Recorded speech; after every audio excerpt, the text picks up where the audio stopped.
Adagiata sulle estreme propaggini dell'Appennino abruzzese, tra i monti Ernici e i Lepini, dal gruppo delle Mainarde fino ai margini della campagna romana, ecco la terra di Ciociaria.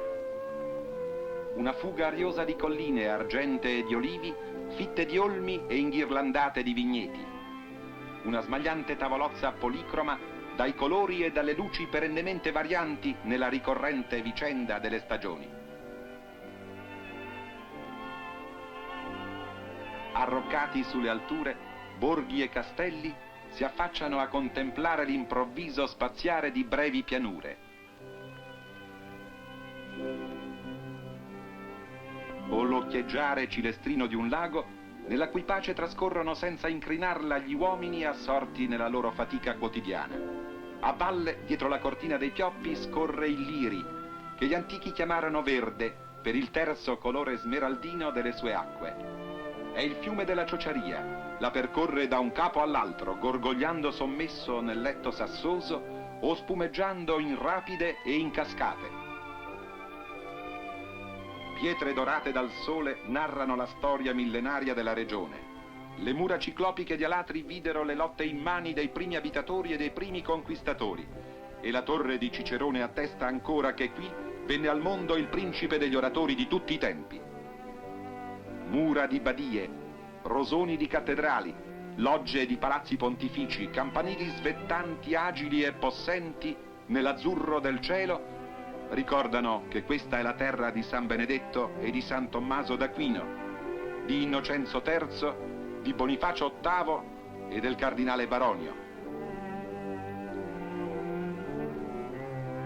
Una terra che dopo ogni invasione, dopo ogni distruzione, sempre seppe trovare in se stessa le forze per risorgere alla vita.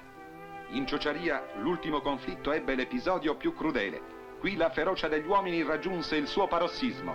La follia della distruzione tutto travolse e ridusse in macerie fumanti. Ma la terra, già bagnata da tanto sangue, scavata dalle bombe e sconvolta dai cingoli dei mezzi corazzati, si è ripopolata di case. Dal monte a cui Cassino è nella costa, ancora una volta è venuta con l'esempio l'esortazione al ora et labora.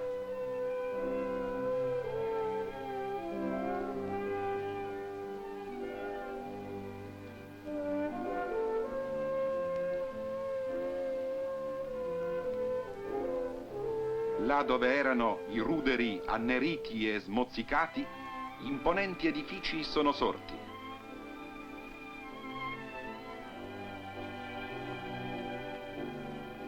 Le strade e i ponti sono stati ricostruiti.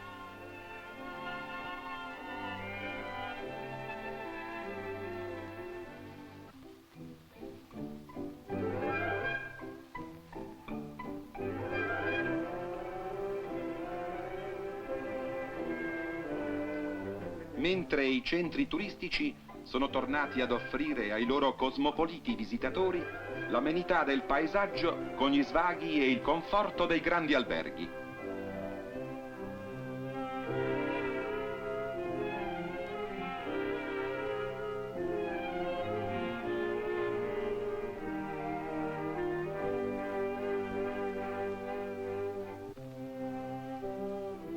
Dovunque ferve l'opera dell'uomo.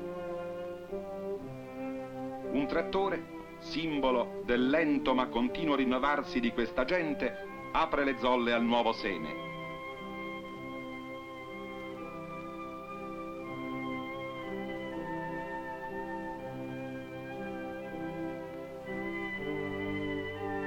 Ma ancora nei campi, gli arnesi già adoperati dagli avi, maneggiati con gesti quasi rituali, dissodano la terra.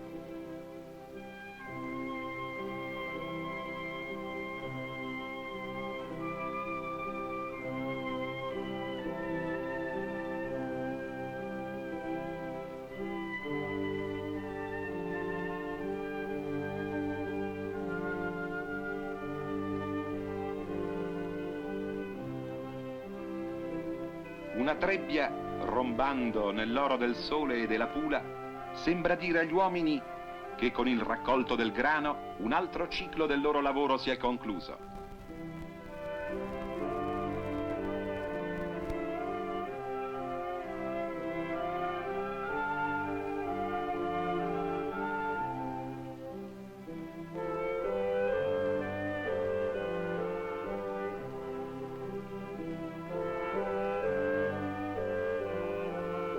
Possono ora brindare e possono indossare gli abiti della festa, che sono quelli consacrati dalla tradizione perché la sagra li attende.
Nella ferma calura del solleone, lo stridio delle cicale è vinto dal canto processionale, che ascende verso il santuario come ringraziamento e come implorazione.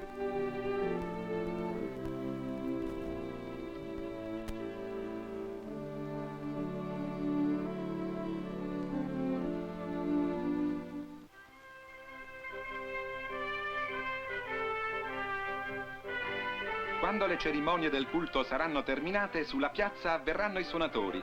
A volte sarà uno solo, ma saprà farsi valere per 4.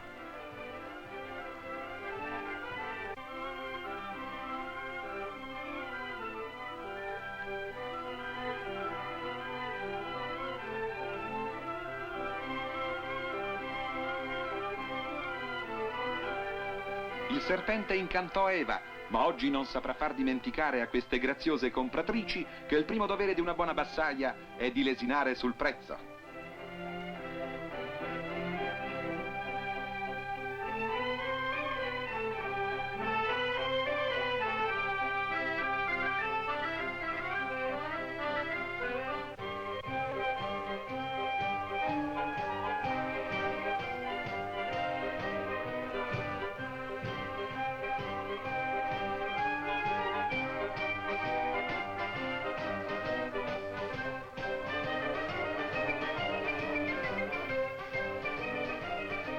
Alla vivacità e alla grazia del saltarello, le mani scandiranno il ritmo, mentre le voci suppliranno agli strumenti mancanti.